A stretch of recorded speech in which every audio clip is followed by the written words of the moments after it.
Glória a Deus, queridos irmãos. Graça e paz. É muito bom estar de volta.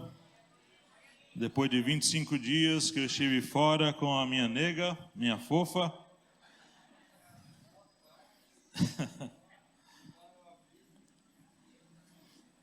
Olha, queridos irmãos, eu fiquei um tempo na praia, depois fui ali para uma região mais de serra, montanha, e vou falar para vocês, eu prefiro o mato, viu? Muito melhor que a praia. Eu não sou muito fã de praia, não. É muito bonito ver o mar, toda aquela beleza que Deus fez. Eu admiro aquilo. É muita água, né, irmãos queridos? Muita força. A areia, tudo ali no seu devido lugar, o sol nasce. É tudo muito bonito, mas você contemplar o sol nascendo assim e vendo aquela névoa sumindo da montanha, olha, eu acho mais bonito, não é? Então as coisas são igualmente bonitas e glória a Deus por tudo que Ele fez, né? Glória a Deus por tudo o que Ele continua fazendo. E nós também somos obra das suas mãos. Louvado seja o nome do Senhor. Eu gostaria nessa manhã com vocês de meditar aqui num texto de Lucas, capítulo 6, versículo 12 e versículo 13. Lucas 6, do verso 12 até o verso 13.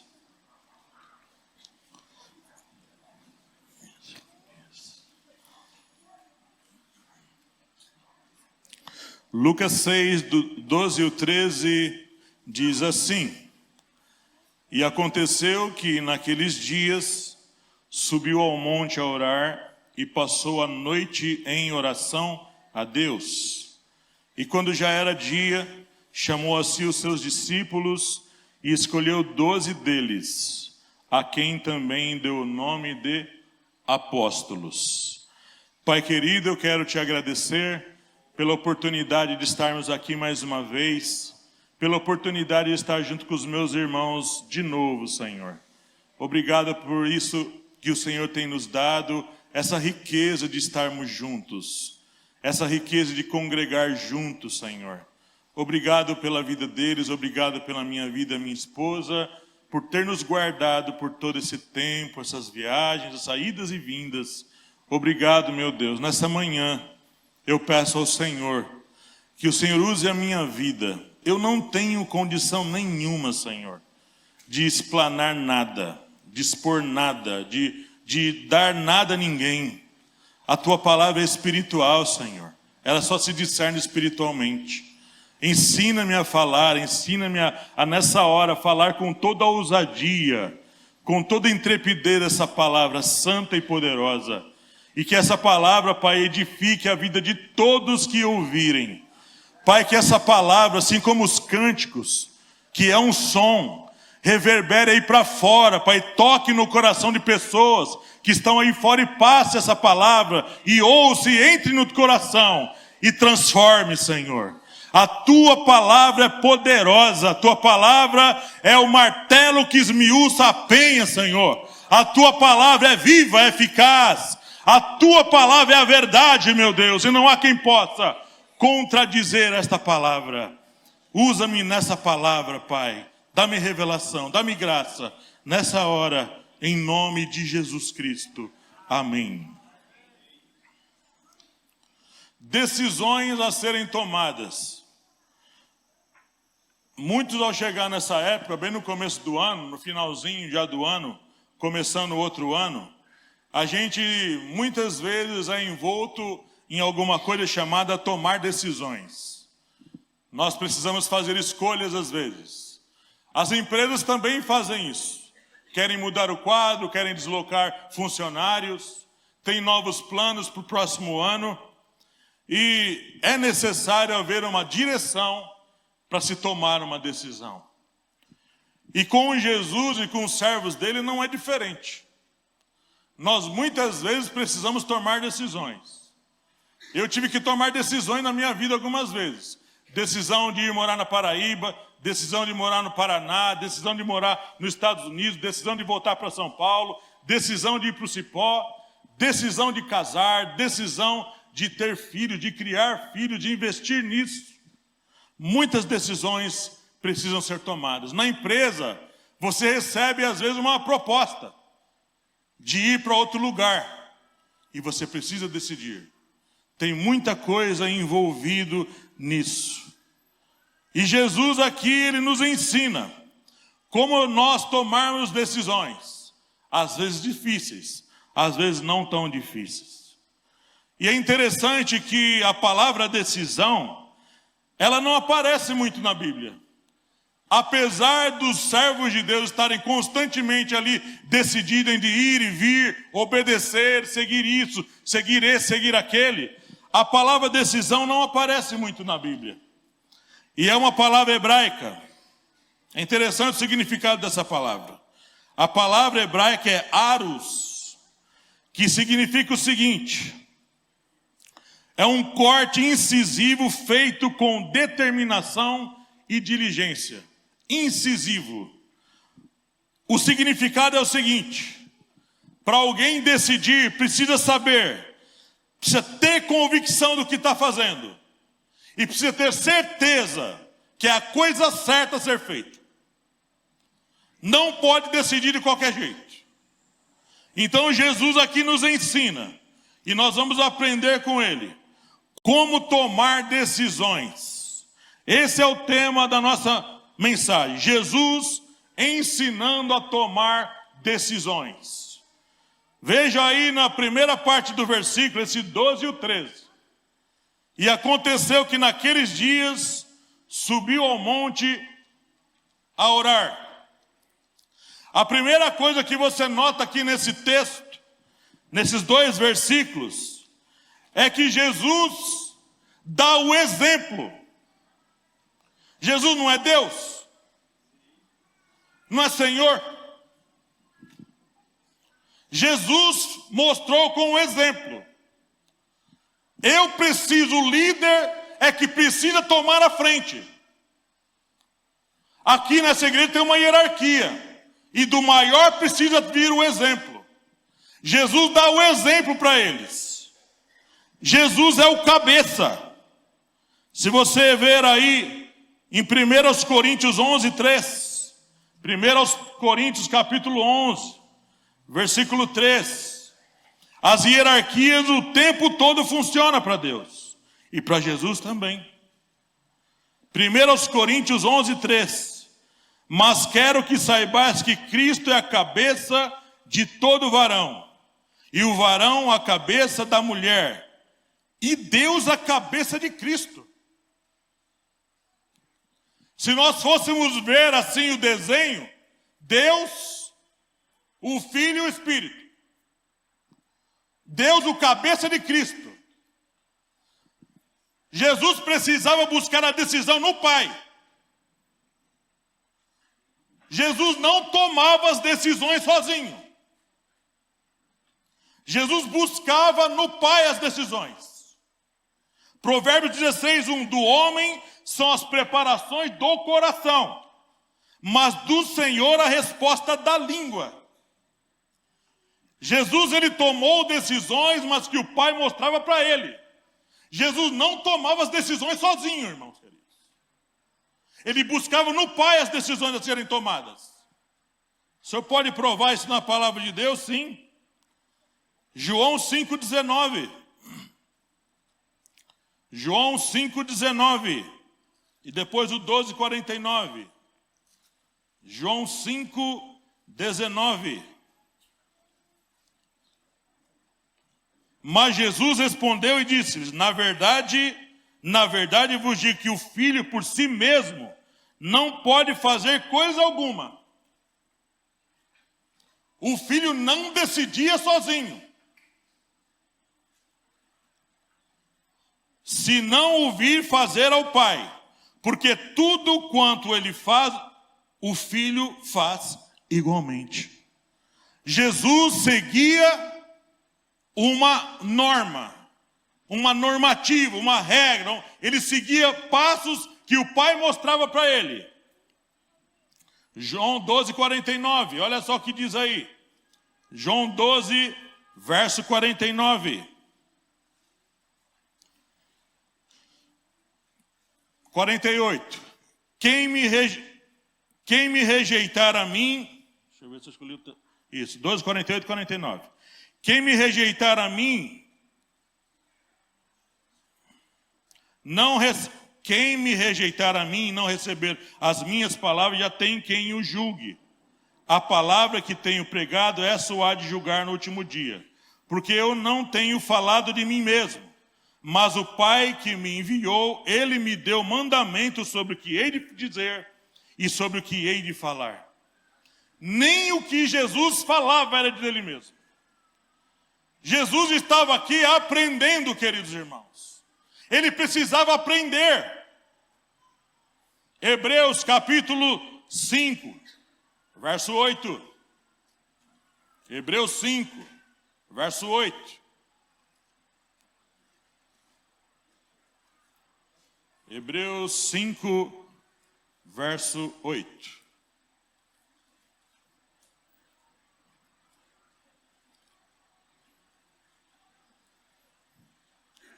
Ainda que era filho, aprendeu obediência por aquilo que padeceu. Irmãos queridos, quando Jesus se prontificou a descer aqui e passar tudo que ele passou, ele sabia que ia sofrer. Mas eu acho que ele não sabia como ia ser isso. Acho que Jesus foi, à medida que a vida foi avançando, ele foi compreendendo o que era de verdade padecer pelos pecadores. Ele teve que aprender a obediência. A obediência não é uma coisa definida, uma regra pronta, que eu já sei o que vou fazer. É uma coisa que eu preciso aprender. E tomar decisões... Eu preciso buscar em Deus as decisões que eu tenho que tomar. A decisão de estudar naquele ou naquele lugar. A decisão de morar nesse ou naquele lugar. A decisão de entrar num relacionamento com uma pessoa. A decisão de casar. A decisão de fazer esse ou aquele curso. A decisão de investir um dinheiro nisso ou naquilo. Precisa ser uma decisão que você precisa buscar a direção de Deus. Jesus, irmão, ele foi ali ao monte a orar, porque ele precisava tomar decisões importantes para o ministério e para a obra de Deus. Vou mostrar para vocês. A primeira coisa que você faz nessa história é se humilhar em oração e buscar a direção de Deus. Vale para todo mundo aqui dentro. Vale para mim e para todos vocês. A decisão não pode vir do pastor Disseu, ainda que venha dos conselhos que um pastor dá. A direção e a decisão precisa ser de Deus para você. Na decisão de Deus está todo o seu sucesso. Na decisão vinda da boca de Deus está a sua vitória. Investir o seu dinheiro nisso ou naquilo está a sua vitória. Todas as decisões tomadas fora da direção de Deus levarão um caminho não muito bom para a nossa vida. Jesus sabia disso. A segunda coisa que você aprende nessa história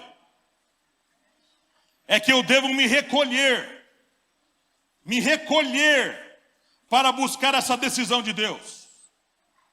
Veja aí o versículo no 12 e o 13 de Lucas capítulo 6. Lucas 6, 12 e 13. E aconteceu que naqueles dias subiu ao monte a orar. Jesus foi para um lugar afastado. A palavra de Deus nos ensina também que eu posso entrar no quarto, fechar a porta e sozinho Existem momentos que nós temos que ficar somente nós e Deus. É só você e Deus. Ninguém do lado. Decisões importantes da sua vida, para o seu ministério, para o seu relacionamento, para a sua empresa, para o seu dinheiro. Você precisa se humilhar, entrar no quarto, vai para um monte, vai para uma mata, vai para um lugar sozinho. Jesus ensinou isso aqui. É muito importante isso, irmãos queridos. É muito importante entender e conhecer a decisão de Deus. O que Ele quer para a sua vida e para a minha vida. Às vezes está tudo bom, está tudo correndo de vento em popa, mas Deus tem uma decisão, uma mudança para a sua vida. E você precisa saber. Às vezes as circunstâncias, o ambiente está corroborando, está trabalhando para você tomar uma decisão. E você fica meio aéreo, pensando, o que está acontecendo? Deus está te movendo. Aqui Jesus foi para o monte. Ele sabia da importância de conhecer a vontade de Deus para tomar as decisões. Deus não ia descer lá na terra. Ele mandou o filho. Vai lá, você vai decidir. Tem coisas, irmãos, que não dá para protelar. Tem que tomar decisão, pastor Francisco. Tem coisas que nós temos que decidir de maneira brusca. É um corte tramontina, tem que cortar. Tem que arrancar da vida. Amizades que a gente entra, relacionamentos que a gente entra. Se ainda está no momento que você pode cortar, corta logo. Tem que decidir. Coisas que você vê que está prejudicando a sua vida, prejudicando a sua família. Dinheiro que você está indo atrás que não é coisa de Deus para você, corta logo. Deus está mandando você cortar, corta.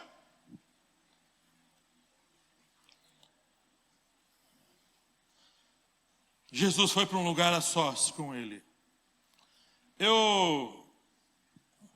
Já fazem quase 26 anos que eu sirvo ao Senhor. E a gente vai aprendendo muitas coisas com o caminhar, com o passar do tempo. E uma vez eu vi um pastor ensinando sobre oração, como ele desenvolveu a intimidade dele com Deus, orando.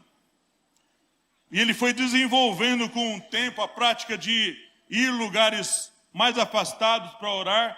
E naquele lugar que ele ia, era muito silencioso. Uma espécie de mata, uma espécie de floresta, que ele gostava de ir. A um pastor americano. E nessa prática, os sons da floresta tranquilizavam o coração dele. E ele então aprendeu, desenvolveu a técnica de orar sem falar. Ele aprendeu a orar só aqui, ó. E os sons da floresta tranquilizavam e a oração dele fluía. E eu pedi a Deus um dia, Senhor, eu quero aprender a orar assim. Sem que ninguém ouça a minha oração. E eu aprendi isso, irmãos. Se você subir lá, passar por uma semana ali, perto da sala ali que eu fico, você não vai escutar eu orando. Você não vai escutar uma palavra. Eu aprendi, fui pedindo a Deus isso. E hoje eu faço isso em todo lugar. Mas quando eu estou com os irmãos aqui no momento congregacional, a gente ora junto, com voz alta, em concordância. É correto também, não é errado. Mas na minha intimidade com Deus, no meu assócio com Deus, eu aprendi a orar sem falar. Eu não falo nada. Eu não consigo. Cada um tem a sua intimidade com Deus. Essa é a minha. Eu aprendi a orar assim. Mas quando a gente visita alguém que tem que orar por alguém, a gente põe as mãos e ora e abre para haver concordância. Abre a boca e te fala palavras audíveis. Então você precisa desenvolver aqui esse momento para saber tomar decisões. Jesus, ele então vai para um lugar afastado. Outra coisa que você aprende nesse texto aqui, é que você precisa gastar tempo. Olha só o que diz o texto aí. E aconteceu que naqueles dias subiu ao monte a orar e passou a noite em oração a Deus. Jesus orava muito, irmãos queridos. Jesus orava demais. Jesus era varão de oração. Jesus sabia que as respostas deveriam de vir de Deus. Ele sabia que ele precisava buscar o Pai em oração.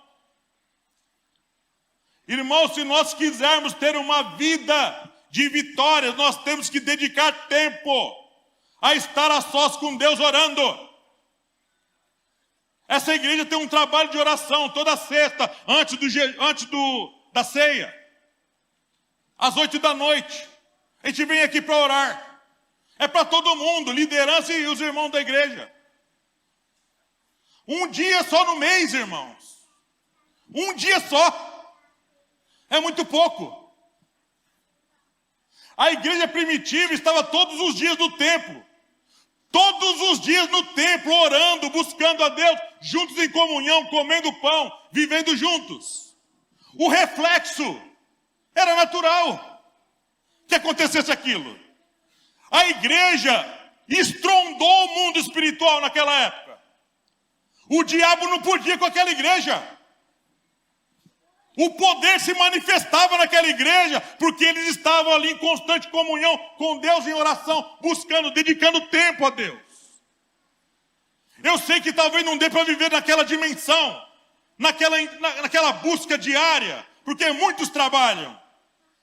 Mas nós temos que dedicar um tempo de oração a Deus, todo dia, todo dia, todo dia. Todo dia você precisa dedicar um tempo de oração e de palavra para Deus.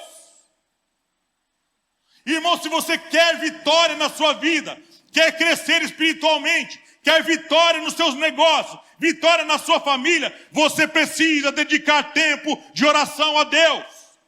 Jesus ensina isso para a gente. Não é um homem que está falando, é Jesus. Passou a noite orando.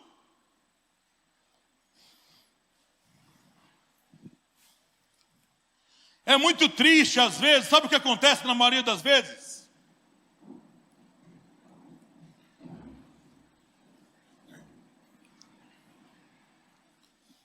A sua vida entrou num nível de automático. Está tudo caminhando até bem para você e para os seus filhos. Mas porque Deus tem um propósito na vida de todas as pessoas, Deus precisa nos levar para os vales. Deus precisa nos levar para desertos.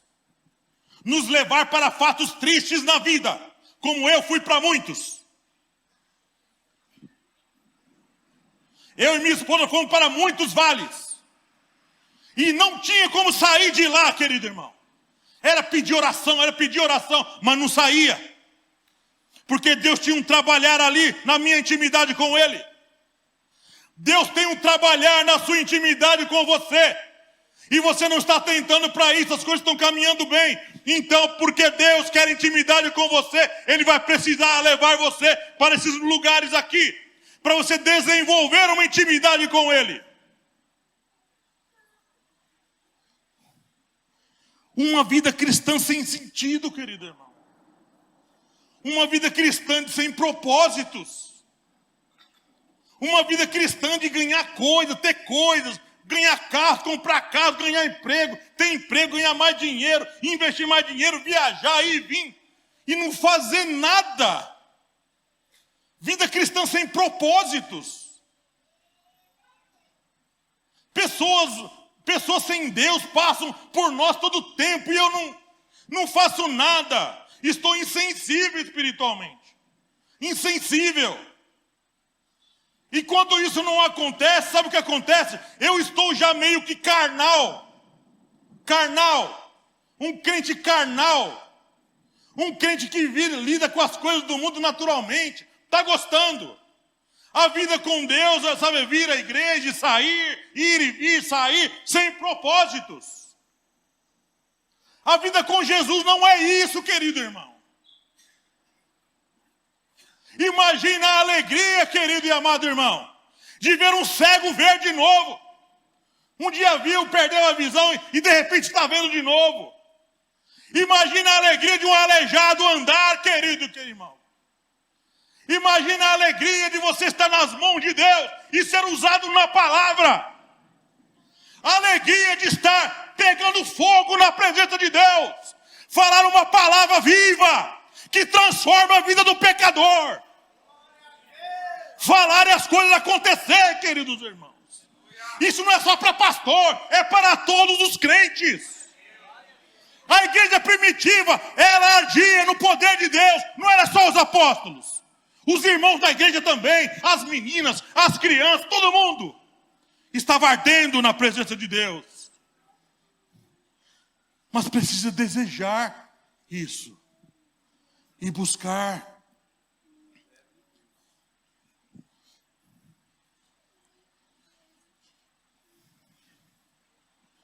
Nós estamos bem pertinho desses tempos mais difíceis da igreja. A coisa vai apertar. Vai apertar de um jeito que vai ser, a gente vai ver de verdade quem é crente e quem não é crente.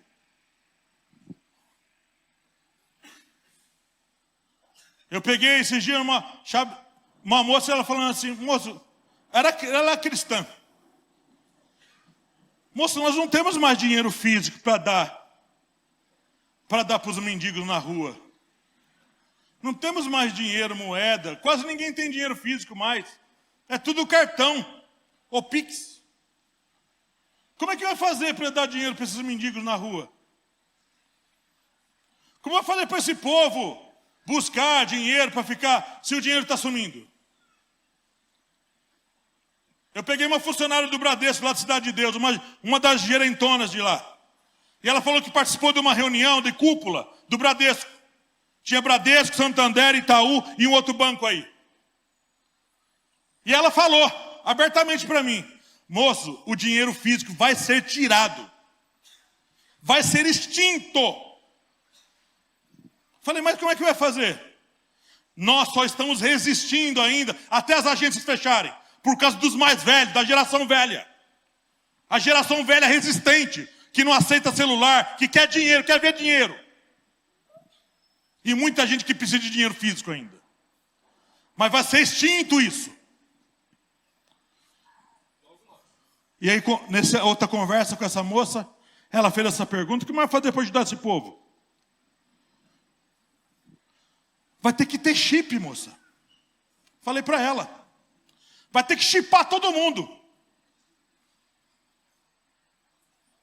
Você vai ser o dinheiro. É chip, irmão.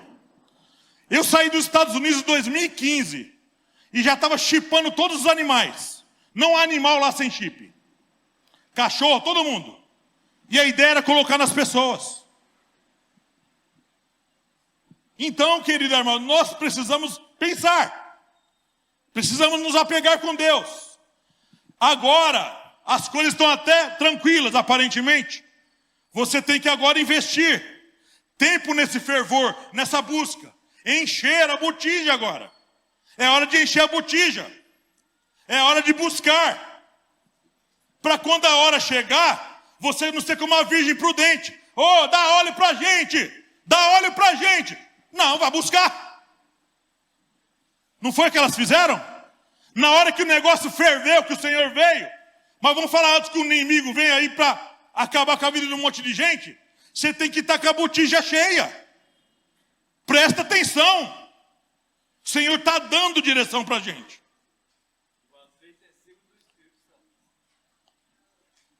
O azeite é essa presença, essa busca pela presença dEle o tempo todo. A outra coisa que eu aprendo nesse texto é que, além de me separar para um lugar, além de dedicar tempo, é que eu tenho que usar o discernimento e buscar essa direção, essa decisão de Deus, nos momentos em que eu não fique distraído com outras coisas. Irmão, eu acho muito engraçado, às vezes, algumas coisas que eu escuto, de que algumas pessoas dizem que tem que buscar Deus de madrugada porque a fila é menor. Quanta besteira, irmão querido. Quanta bobagem.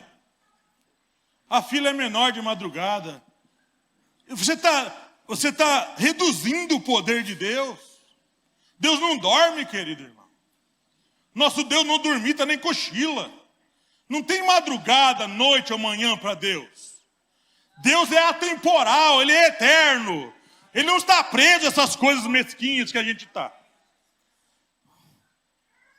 Jesus ensina aqui a buscar a noite, porque Jesus não ia se distrair com os problemas dos apóstolos, as discussões, as brigas por posição, sabe, a incredulidade deles, e não ia se distrair com o povo buscando Ele para receber cura, receber muitas coisas. Jesus ensina aqui, querido e amado irmão, que eu tenho que separar um tempo, que eu sei que eu não vou me distrair com outra coisa. Porque a decisão dele é mais importante que as outras coisas. Por isso, na hora de buscar a Deus, desligue esse bendito celular. Por que eu vou me afastar num lugar? Para não ficar atento com netos, sobrinhos, sabe, esposo ou esposa, ou alguém ligando, alguém falando. Jesus, ele se isola para não se distrair com outras coisas. Ele precisava de uma direção naquele momento. Assim a gente. Você tem que tomar uma decisão importante na sua vida. E você vai para um lugar, você cumpre o protocolo. Vou para um monte, vou para uma mata, vou para o meu quarto. Chega lá no quarto, você pega e traz o amigo do lado. O digitalzinho aí. O monstrinho. Antigamente era o monstrinho que a gente alimentava, né? Surgiu lá o negócio de celular. Aí você vai trazendo, surgiu os Motorola, né? Motorola desse tamanho, parece um tijolo. Ruim, não funcionava direito. Aí vem esses celulares agora, que tem tudo. Aí você pega e coloca ali do lado. Não. Nem em culto. Deveria proibir celular em culto ligado, irmãos queridos. Já fui em muita igreja que eles põem o aviso, por favor, desliga o celular. Agora aqui o desejo, o interesse, irmão, o importante aqui agora é saber o que Deus quer para mim. O que Ele quer para mim é mais importante do que tudo. Não se distrair. Não se distrair. Não é hora de conversar sobre nada. Não é hora de ficar olhando para o celular para ver se o Santos perdeu, o Corinthians perdeu, ganhou. Como alguns fazem. Como eu já fiz. Carnal, atrapalhado no culto. Deus falando com os irmãos e eu voando atrás de Corinthians. Mau gosto, o pastor Francisco fala.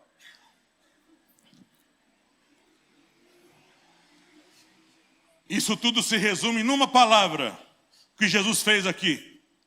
Numa palavra se resume isso. Sabe qual é o nome da palavra? Consagração. Consagração, Norinho. Consagração vem da palavra entregar inteiramente a.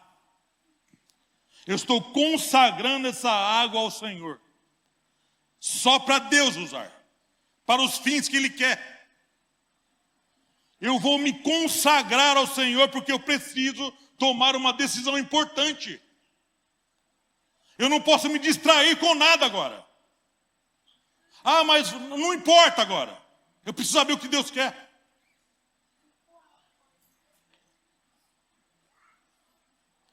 Depois que Jesus passa por esse processo, Ele está ensinando aqui. Olha o que diz o verso 13 desse texto de Lucas 6. E quando já era dia, então começou a noite toda, quando já era dia, chamou a si os seus discípulos e escolheu 12 deles, a quem também deu o nome de apóstolos. Jesus chama alguém, escolhe entre eles alguns, e Jesus aqui delega serviços. Aí eu quero falar uma coisa que tem sido falada de maneira errônea. Pastor, apóstolo, bispo, profeta, evangelista, mestre, não é título. Não é título, é serviço. É serviço. Você não vai ver na Bíblia falar do apóstolo Paulo. Vai ver Paulo apóstolo. É o serviço que ele executava na igreja. O certo era chamar Nilo pastor, Dirceu pastor, fulano apóstolo, Dirceu apóstolo. É o serviço que ele executa, não é o título que ele tem na igreja. Quando você recebe um cargo na igreja, está recebendo um serviço, você não está recebendo um título. Nunca isso a Bíblia ensina como título.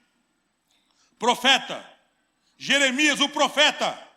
Não era profeta Jeremias. Não era o título dele, era o serviço que ele executava para Deus. Quando Jesus passa por todo esse processo, Jesus então, o que ele faz? Ele escolhe pessoas com sabedoria, delega coisas, dá diretrizes, capacita pessoas e ensina eles a tomar decisões. A nossa vida não mudou, Norina.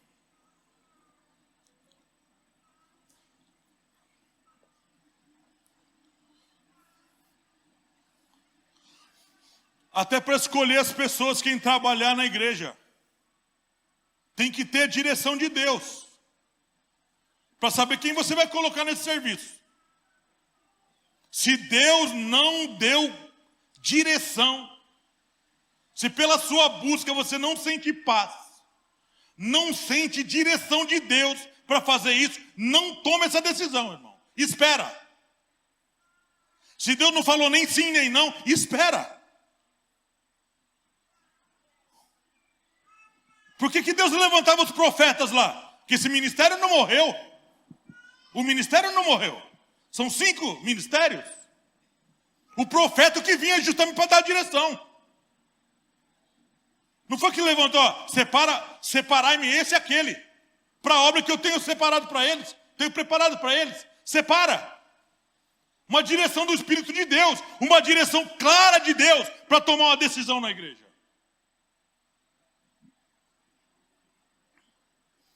Mas pastor, tem coisas que tem que se decidir rápido.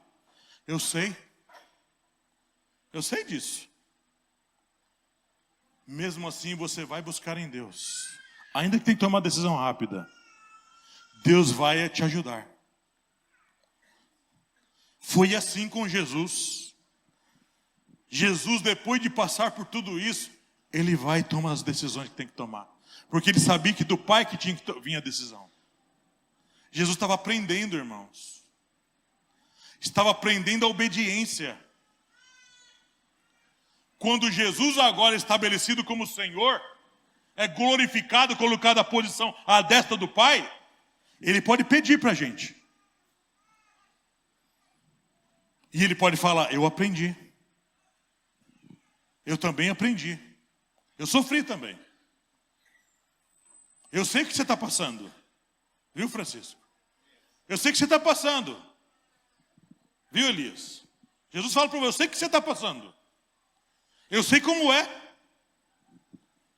Eu sei como é difícil tomar uma decisão num momento de pressão. Eu sei como é difícil tomar uma decisão quando está todo mundo falando, faz isso, faz aquilo. Uma pressão violenta, decide logo, faz alguma coisa. E você fala, calma. Eu sempre conto essa história aqui, que é uma cena que me impressiona. Eu não era vivo nessa época. Eu sou de 71. Mas na Copa de 58, havia um jogador chamado Didi, o Folha Seca. Era o apelido dele. Era um craque de bola. Um jogador muito bom. E o Brasil tomou um gol numa hora que não podia tomar. Todo mundo se apavorou. Ele vai andando devagar. Magrinho. Pega a bola no fundo da rede. Coloca aqui, ó. Segura a bola. E fala para todo mundo. Calma aí. Segura a onda aí. Calma.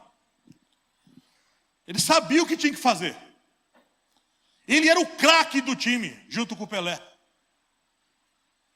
Pelé só tinha 17 anos nessa época. E o Didi fala que eu vou pôr a bola lá. Ele colocava a bola onde ele queria. Era um craque. Então o Brasil ganhou o jogo. Porque tinha alguém com a cabeça fria. Na hora de decidir, tem que ser que nem Jesus, irmãos. Cabeça fria. Não pode decidir com cabeça quente. A bomba explodiu, não dá para decidir agora. Tem que sentar. Tem que orar. Tem que ter a cabeça fria. E decidir na hora certa. Ah, vou mandar esse fulano embora. Não, calma. Calma. Vai devagar. Não vão destruir mais. Já destruiu muita coisa. Tenha calma. E aí eu quero fechar essa mensagem com uma história que eu li. Já faz um mês que eu li essa história. Tinha um homem que ficou viúvo. Um lenhador. E ele perdeu a sua esposa, que no parto o filho nasceu, mas ela morreu. Então ele ficou com a responsabilidade de cuidar da casa e da criança. E na casa dele tinha um animal que ele criava há muito tempo. Uma raposa. E a raposa era amiga da família. Há muito tempo. Mas todo mundo falava, cuidado, hein, lenhador. Os vizinhos falavam, cuidado, lenhador, mata essa raposa. Essa raposa vai comer seu filho.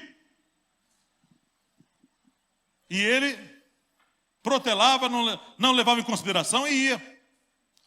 E todo mundo, todo dia, bombardeando ele para decidir matar a raposa. E ele, calma, não é isso não, vocês estão enganados.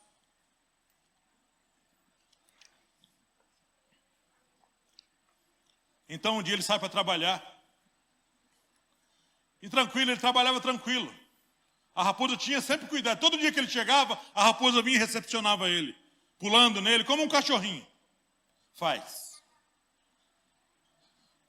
Então um dia ele chega lá, a raposa do mesmo jeito alegre, feliz, só que estava com a boca toda ensanguentada. E ele, sem titubear, decidindo precipitadamente, enfiou o machado na cabeça da raposa. E matou a raposa. Correndo apavorado, entrou dentro de casa para ver se o filho estava bem. Ele encontrou a criança dormindo, tranquila, e uma cobra morta do lado da cama.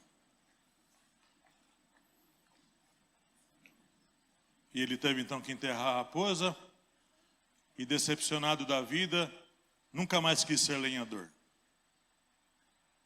Porque decidiu de maneira precipitada, sem ver, sem saber. Às vezes, irmão, chega alguém na sua porta ou na sua vida e fica te bombardeando com notícias que não são verdadeiras. E às vezes são notícias incompletas, faltando pontos. Um quebra-cabeça faltando peças. E você vai e decide por aquilo. Aqui, como pastor, você não pode decidir ouvindo um lado só. Às vezes tem que ouvir vários lados. Ouvir muitas pessoas para tomar decisões. Senão você pode correr o risco de ser injusto e matar uma pessoa, injustamente cometer absurdos. Essa história nos ensina, além do que Jesus fala, que eu preciso buscar em Deus a direção certa para tomar uma decisão. Se eu não fizer isso, eu vou acabar fazendo como muitos estão fazendo nesse país. Decidindo a vida de pessoas, destruindo a vida de pessoas. Sem saber, injustamente, ao léu da sorte, decisões monocráticas, pá, pum, pá, mata tudo. E acabar com a vida de um monte de gente. E na igreja, não é diferente. Tem muita gente hoje fora da igreja, por coisas que eu e alguns fizeram. Falamos que não deveríamos ter feito isso. Não deveríamos ter falado aquilo, tomado aquela decisão. Se esperássemos mais, buscássemos mais em Deus, muitas coisas estariam restauradas e muitas vidas firmes hoje. Jesus nunca ensinou a fazer isso. E nós precisamos aprender com Ele. Eu quero aqui, no final dessa palavra, fazer um apelo para todos nós aqui. Que todos nós estamos envoltos em decisões, todo dia às vezes. Todo dia. Que nem eu já vi casos de meninos que se envolvem em problemas, filhos nossos, se envolvem em problemas, se envolvem em vícios por aí, em companhias erradas, e muita gente, às vezes da família, amigos próximos, fala, põe esse menino para trabalhar, manda esse menino para fora de casa. Ou então marido e mulher que envolvem problemas, traições, e alguém bombardeando o seu ouvido, acaba logo com isso, destrói logo isso. Eu quero falar aqui para você o seguinte, a vontade de Deus sempre é a restauração. A vontade de Deus sempre é a reconciliação, irmãos. Sempre. É buscar em Deus restauração. A cura dessa pessoa, desse jovem, dessa criança. E eu falo isso com toda a propriedade, porque eu fiquei doente também na igreja. Eu vivi um tempo da minha vida espiritual doente, carnal, problemático na casa de Deus. E minha esposa tinha todo o direito de decidir acabar com tudo. Mas ela decidiu ir para os pés de Deus. Ela foi para o joelho, querido irmão, por minha vida. Ela lutou por minha vida. E eu reconheço isso. E não tenho vergonha de falar. Que hoje Deus me restaurou. Sou um homem restaurado. Porque alguém decidiu lutar por mim. Lute, irmão querido. Busque em Deus a solução. Deus tem saída e resposta para você.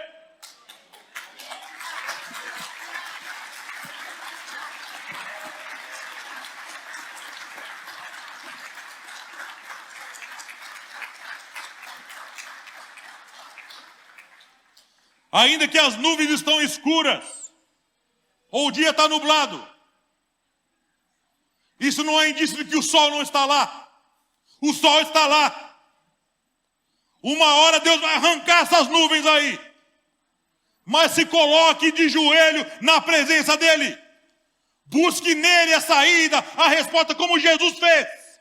Tem saída para a gente, querido irmão. Jesus está falando aqui que a minha causa não está perdida. Tem resposta em Deus.